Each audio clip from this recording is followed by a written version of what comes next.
sama mama. Itu aku nggak tahu loh teman-teman, mungkin karena kerja kali ya. Terus papa sama mama dibawa tuh sama orang itu yang bisa nyembuhin. Terus ternyata tuh Ustadz kah?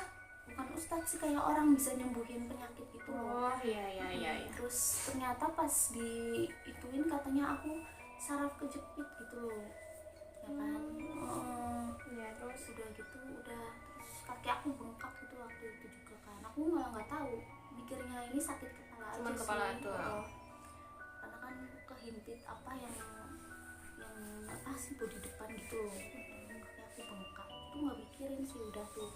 Terus aku berapa hari gitu kan baru bisa kayak jalan gitu kan, karena posisi aku Iya, itu kakinya kan sakit bengkak. kepala terus sama kakinya itu gitu kan. Sempet juga diomelin sama mama sama papa gitu, kamu dibilangin kayak gini. Ya nggak apa-apa sih, sama kayak salah anakku juga kan gitu. Udah tuh, terus udah kayak aku semakin kesini semakin ngerasain kayak pikirannya tuh kosong gitu loh, pikirannya kosong. Oh, jadi setelah kecelakaan itu kan kamu mengalami pusing kepala, sakit, pokoknya lu kepala tuh pusing, bener-bener pusing, terus sampai akhirnya kamu tuh nggak tahu kenapa tuh pikirannya tuh selalu kosong gitu. Iya. Nah itu yang pertama itu ya kosong gitu pikirannya kan. Terus udah gitu udah mulai kerasa kayak ada yang aneh gitu loh. Dari sini teman-teman berawal mula dia merasakan keanehan atau merasakan adanya gangguan yang nggak biasa nih. Jadi ini awal mulanya tuh gimana?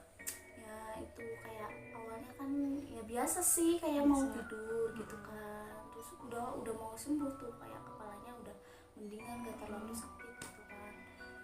Gak taunya tuh kayak apa namanya ya, aku badannya lemas gitu, lemes kayak pengen tidur tapi tuh gak mau tidur gitu loh, lemes gitu kan, lemes aja gitu.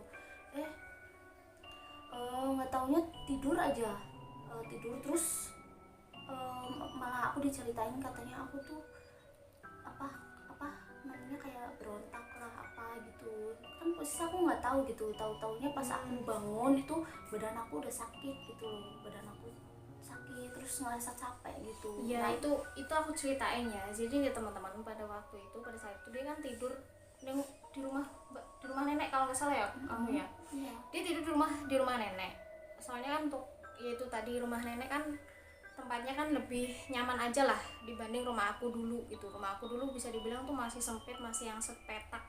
Kita ngontrak di rumahnya itu loh, sampai rumahnya Mbak Wulan itu itu maksud bapak dia tidur di rumah nenek itu tadi tuh biar dia nyaman aja dulu.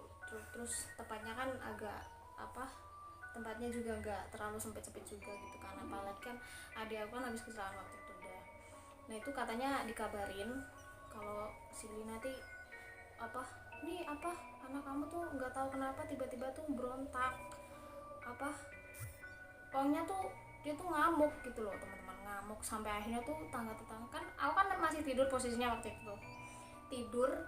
Terus dikabarin sama bapak, ya bangun, ayo ke rumah nenek, adik kamu katanya ini ngamuk-ngamuk. Waduh, ada apa gitu kan, kok ngamuk-ngamuk, emang ada apa gitu kan, bingung. Udah yuk pokoknya ke rumah nenek. Dan pada saat itu tuh rumah kontrakan aku sama ayah sama ibu tuh deket sama rumah nenek aku gitu. Jadi nenek aku itu ibu dari bapak ya rumahnya itu. Nah kita langsung lah jalan menuju ke sana. Tiba-tiba udah banyak orang, udah rame orang aja, udah banyak tetangga-tetangga yang ngumpul. Ada apa ini posisi dia tuh lagi dipegang sama orang banyak. Dia tuh bener-bener ngamuk, kayak teriak-teriak gitu. Sampai ada ustadz, itu namanya ustadz siapa, anaknya mas apa, Mbah Amin. Oh siapa ya namanya, Ustadz apa Ustaz lah, lupa. Pokoknya tuh tetanggaan, ustadznya itu kebetulan tetanggaan dan samping apa, bersebelahan sama rumah nenek aku tuh. Sampai dia datang ke situ nyembuhin katanya. Aku lihat sendiri dia tuh melotot sambil apa, marah-marah sama ustadznya. Ditanyain, kamu siapa, ngapain kamu di sini, jangan ganggu. Terus dia tuh jawab, terus saya mau di sini. Dan wah, sampai akhirnya tuh dipanggil lagi ustadz lagi. Dan di situ tuh didoain, nggak tahu dibacain apa. Aku nggak mau lihat karena aku takut gitu loh. Saya nggak mau masuk, saya nggak lihat. Saya cuma denger suara dia teriak-teriak, kamu, wah pokoknya tuh buku. Itu kalian percaya nggak percaya, itu ada orang 5 atau 6 tuh laki-laki semua, badannya tinggi-tinggi semua, gede semua, megangin dia tuh nggak ada yang bisa, sumpah mental semua. Gue pengen ngerti Kayak makanya aku taunya tuh kayak udah pas iya, bangun makanya tuh badannya tuh pada sakit makanya capek, badan kamu tuh gitu, lemes. Makanya badan kamu tuh capek, ngerasa lemes itu kan karena emang tuh tadi kamu tuh berontak, dipegangin sama orang banyak tuh, wah bener-bener mental semua, bro, terus langsung maju lagi, dipegangin lagi.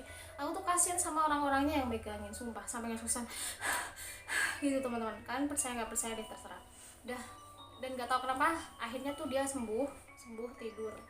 Nah ketika udah sembuh ya itu, terus karena memang takut kejadian lagi, teman dari adik bapak aku tuh semuanya tuh pada ngumpul di situ untuk ngeronda, untuk jaga di situ.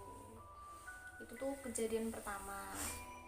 Terus apalagi pengalaman apalagi kalau untuk melihat gitu gimana? Itu pertama. Terus ya itu buat yang lihat-lihat itu, setelah kayak aku tuh beberapa kali ngalamin kerasukan gitu, kayak kesurupan gitu kan. Aku udah berapa kali itu kan kayak gitu kan. Itu yang pertama kerasukan ya teman-teman, dan yang kedua itu karena itu gara-gara aku sendiri. Kenapa aku bisa bilang begitu kan, setelah membaik Lina tuh maunya dibawa pulang ke rumah sendiri kan, nggak tidur di rumah nenek, dibawa pulang lah. Terus aku kan aku pulang kerja tuh jam 8 malam.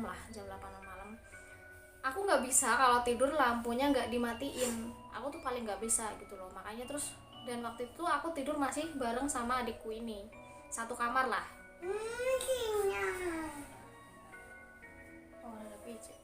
Satu kamar sama adik. Dan itu aku diingetin sama bapak, Yas, jangan matiin lampu ya, kamu tidur nyalain lampu aja gitu.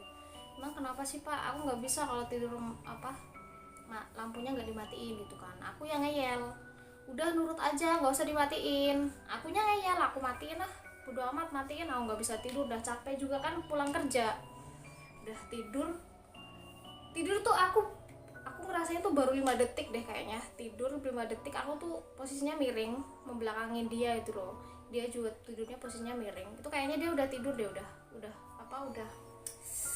pokoknya udah nyenyak gitu tidurnya. Tahu-tahu kasurnya tuh kayak goyang gitu. Dia bangun dari tempat tidur, lompat terus lari keluar rumah, dikejarlah sama aku, bapak, ibu. Tahu nggak teman-teman, dia tuh kayak orang, pokoknya tuh aduh serem deh. Dia lari terus kenceng sampai ke depan. Jadi tuh rumah aku kan di daerah pasar ya, masuk gang. Ini tuh dia keluar dari gang itu, dan di depan gang itu kan ada pasar, dan di samping pasar itu ada jalan besar gitu loh. Dia lari jalan ke jalan besar itu, dan dia melompati pembatas jalan itu loh. Kalau misalkan jalan besar kan ada berlawanan arah kan, ada kanan sama kiri, dan di tengah-tengah itu kan pasti ada pembatas jalan. Itu pembatas jalannya tuh tinggi loh teman-teman. Dia bisa lompatin itu.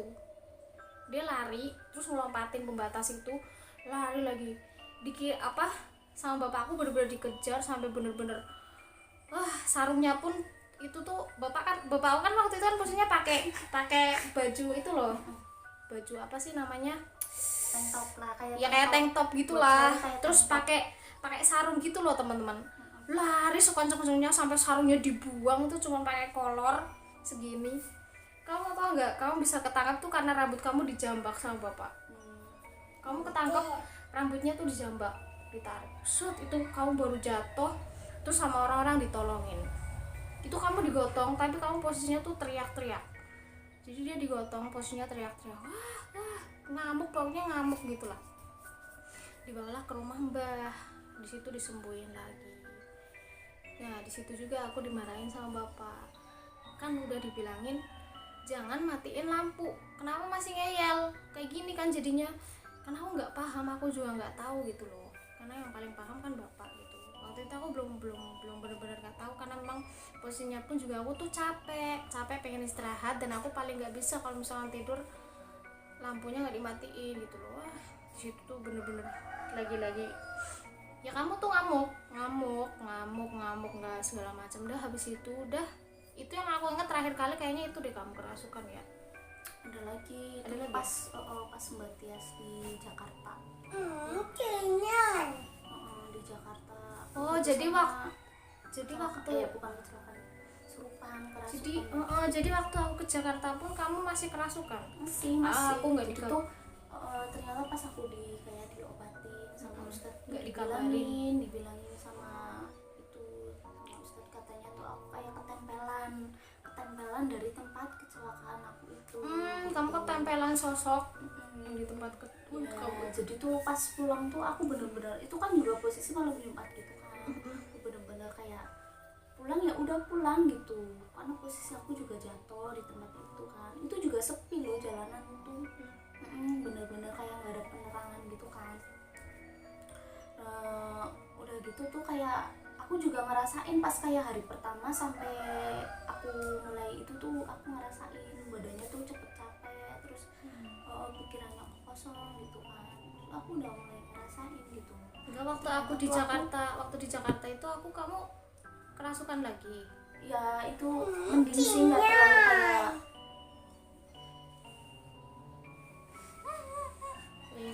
nggak terlalu kayak memberontak gitu loh. Ya itu cuma kayak pingsan terus bangun, kayak apa sih katanya sih, kayak ya gitu teriak-teriak doang, nggak memberontak gitu loh, cuma teriak-teriak gitu. Itu yang ngomong bapak. Terus udah tuh nggak lama apa namanya kayak sering diobatin gitu, yang penting kayak aku tuh sholat gitu, sholat terus baca doa istighfar yasinan setiap malam Jumat gitu kan. Alhamdulillah sih jadi kayak mending gitu loh, Mending lah, merasa berkurang ya? nyaman hatinya. Enggak, kalau ngelihat sosok-sosok gitu kamu pernah enggak? Pernah, ya itu pas waktu udah sembuh kan gitu kan, terus pertama itu kan udah sembuh, kedua kayak gitu lagi, terus udah tuh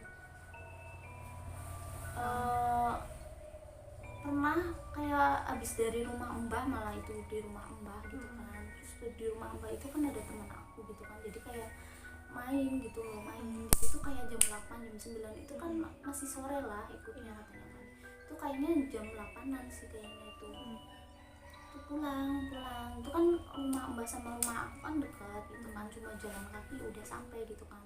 Udah tuh jadi tuh rumah aku kan juga di bawahnya itu kan sungai gitu kan. Iya, itu Sungai itu ya kan, terus bukan sungai di sih. depan rumah itu ada kayak kayu-kayu sama apa gitu kan. Terus aku itu emang di depan rumah itu dipakai lampunya itu cuma di depan pintu gitu, nggak di belakang itunya gitu, cuma di depan pintu. Jadi itu tuh kebun, teman-teman. Tempat itu kebun kecil. bukan kebun, kalau itu mah sungai, masa nggak tahu sungai, kalau kebun mah dari sampingnya itu sungai gitu.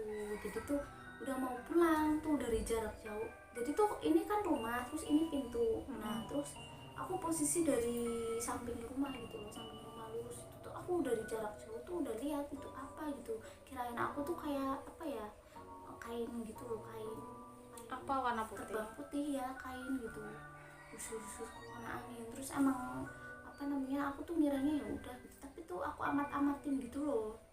Ternyata tuh panjang gitu rambut. Ada rambut. Rambut sampai Ternyata ada mana ya? rambut panjang. Nggak tahu itu rambut sampai mana gitu, pokoknya itu panjang gitu, lagi ayun-ayun. Terus udah tuh aku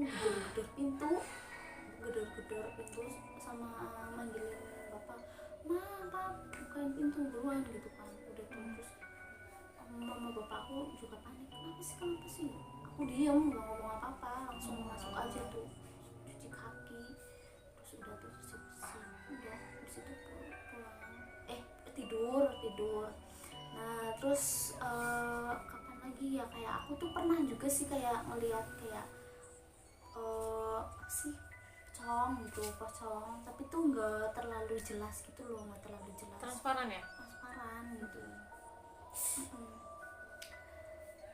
Ya gitu sih ngerasanya tuh halusinasi atau apa, tapi itu emang bener-bener kelihatan gitu loh, benar-benar lihat nyata.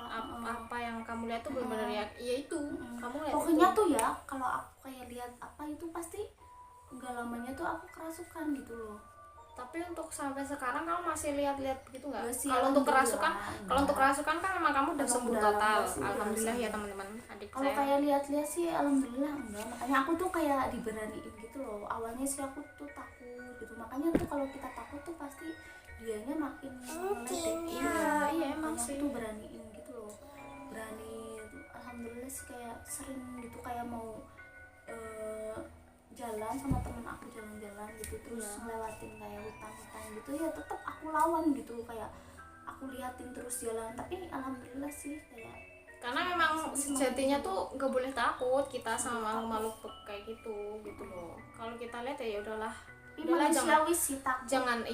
jangan saling ganggu. Kamu punya dunia sendiri, saya pun punya dunia saya sendiri. Yang penting kita jangan saling ganggu gitu loh.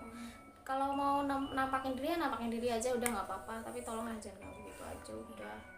Ya nggak cuman kamu, aku sendiri juga sebelum anu juga dulu tuh sering kayak gitu loh.